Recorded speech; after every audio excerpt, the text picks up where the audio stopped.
Guys welcome back to our channel. কেমন আছো তোমরা সবাই? আশা করছি সবাই খুব ভালো আছো। তো আমার আরও একটি নতুন ব্লগে সবাইকে জানাই অনেক অনেক স্বাগত। আর পুরো ভিডিওটা দেখার জন্য অনেক রিকোয়েস্ট রইল।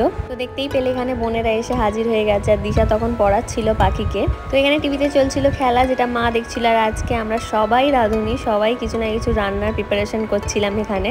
আজকে আমাদের ঘরের মধ্যেই হচ্ছে ছোটোখাটো একটা ফিস্ট। তো এখানে গুড্ডি রান্না করছিল ভাত, আর আমার ননদ রান্না করছিল মাংস। আজকে হবে বিরিয়ানি। তো অনেক দিন পর আমার ননদ এসেছিল আমাদের বাড়িতে, আর ওরা আসা মানেই আমরা একটু ছোটোখাটো করে ফিস্ট করার চেষ্টা করি। তো দেখো এখানে আমাদের বিরিয়ানির সব কিছু রেডি হয়ে গিয়েছিল। এবার এখানে চলছিল বিরিয়ানি লেয়ারিং, আর এটা আমরা সবাই মিলেই সাহায্য করে করছিলাম, কিন্তু পুরোটাই করছিল আমার ননদ। ও ভীষণ টেস্টি খাবার বানায়। আর আমি আজকে সম্পূর্ণই ছিলাম এখানকার দর্শক, আর ক্যামেরা নিয়ে ঘুরছিলাম। যেটা ওরা করছিল আমি শুধুই দেখছিলাম, আমার কোনো কাজ ছিল না আজ।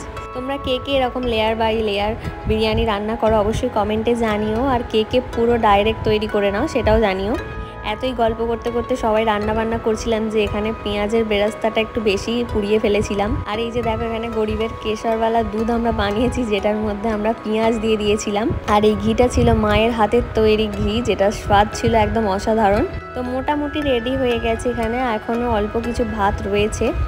লাস্টের এই ভাতটা আমরা দেবো কিনা দেবো ভাবনা চিন্তা করতে করতে লাস্টে দিয়েই দিয়েছিলাম। আমরা এতজন ছিলাম, আর এখানে হাঁড়িটা আমাদের একটু বেশি ছোটই মনে হচ্ছিল। এর পরের বার আমরা বলছিলাম যে এর থেকে একটা বড় হাঁড়ি আমাদের কিনতে হবে। তো এখানে রান্না প্রায় শেষ, মানে লেয়ারিংটা প্রায় শেষ। এবার এটাকে আমরা স্টিমে বসাবো। ওপর থেকে একটু বেশি করে ঘি আর বিরিয়ানি মশলাটা ছড়িয়ে দেওয়া হলো। একদম নিচে অল্প অল্প গোলাপ জল, কেওড়া জল এই সমস্ত কিছু দেওয়া হয়েছিল। তারপর আবার ওপরে একটু বেশি করে দিয়ে দেওয়া হলো। আর পেঁয়াজটা এখানে বেশি পুড়ে যাওয়ার জন্য ও দেবো কিনা দেবো ভাবতে ভাবতে সেটাকেও পুরোটা দিয়ে দিলাম, নাহলে এটা নষ্ট হতো। ফিস্টের সময় এরকম কিছু না কিছু একটা গন্ডগোল তো হয়ই, কিন্তু পরে সেই খাবারটা আমাদের ভীষণ টেস্টি লাগে, যেহেতু সবাই মিলে একসাথে আনন্দ করতে করতে খাওয়া হয় বলে। আর এটা ছিল বেশ কিছুদিন আগেকার একটা ভিডিও। আমি এটাকে এডিটিং করে উঠতে পারছিলাম না, সেদিন ভীষণই রকম গরম ছিল। তো চলো এটা এখানে রেডি হয়ে গেছে, এটাকে এবার ভাবে বসানোর পালা। আর এই লেয়ারিংয়ের সম্পূর্ণ কাজটা আমার দুই ননদ মিলে করে নিয়েছিল, আর আমরা যারা কিছুই করিনি এখানে বসে বসে খেলা দেখছিলাম। আর ওরা গল্প করতে করতে বেশ অনেকটা সময় নিয়েই লেয়ারিংটা শুরু করেছিল।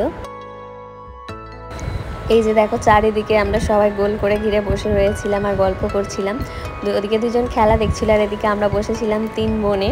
মিমি এখানে ভিডিওর ক্লিপটা নিচ্ছিল, আর এই যে দুজনে মিলে এরা বিরিয়ানিটা রেডি করে নিয়েছে। আর এখানে এই যে ইনি হচ্ছেন আমাদের সব ফিস্টের রান্নার দায়িত্বেতে ইনিই থাকেন। ভীষণ টেস্টি রান্না করে।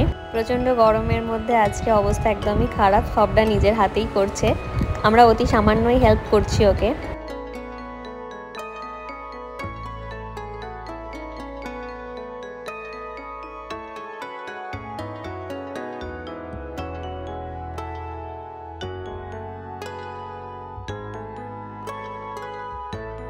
পুরো চিকেনটা বিরিয়ানিতে ঢেলে দেওয়ার পরে কেমন হয়েছে সেটা টেস্ট করার জন্য বলা হচ্ছিল যে কেমন হয়েছিল। তারপর এমনি কড়া থেকে একটু চেঁচে মুচে দিশা খেয়ে বললো হ্যাঁ বেশ ভালোই হয়েছে। তো দেখো এখানে বিরিয়ানি নেবেও গিয়েছে রেডি হয়ে। আর এখন আমরা চলে এসেছি সবাই ওপরের ঘরে খাবারের জন্য। এসি আর গান চালিয়ে মাস্ত খাওয়া দাওয়া হবে আজ।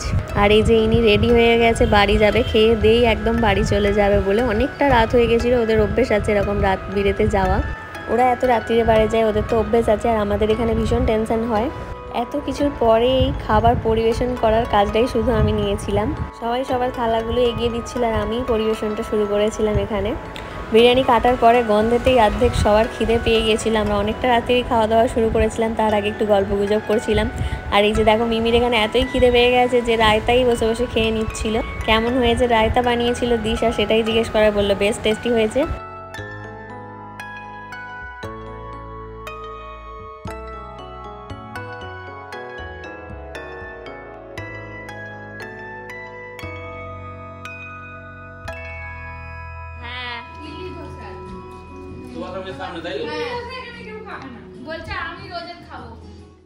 তো সবাইকে দেওয়া হয়ে গেছে, চলো টেস্ট করে দেখা যাক কীরকম হয়েছে বিরিয়ানিটা। তো ভীষণ টেস্টি হয়েছিল। মা এখানে আমাদের সাথে বসেছিল, বাট মা খায়নি, মা বাপি এলে একসাথে খাবে বলে। আর এই যে দেখো আমরা সবাই এখানে বসে এখন গল্প করছি, আর ওরা চলে যাবে বাড়ি। সেটার জন্য একটু মনটা খারাপ লাগছিলো। একসাথে আমি অনেকক্ষণ ধরে ছিলাম আর গল্প হচ্ছিলো। আর আজকে আমরা সবাই একসাথে এক ঘরেই শুয়ে থাকবো। তো এই ছিল আমাদের ফিস্টের একটা ব্লগ। কেমন লাগলো অবশ্যই কমেন্টে জানিও। দেখা হবে পরের ভিডিওতে, ততক্ষণের জন্য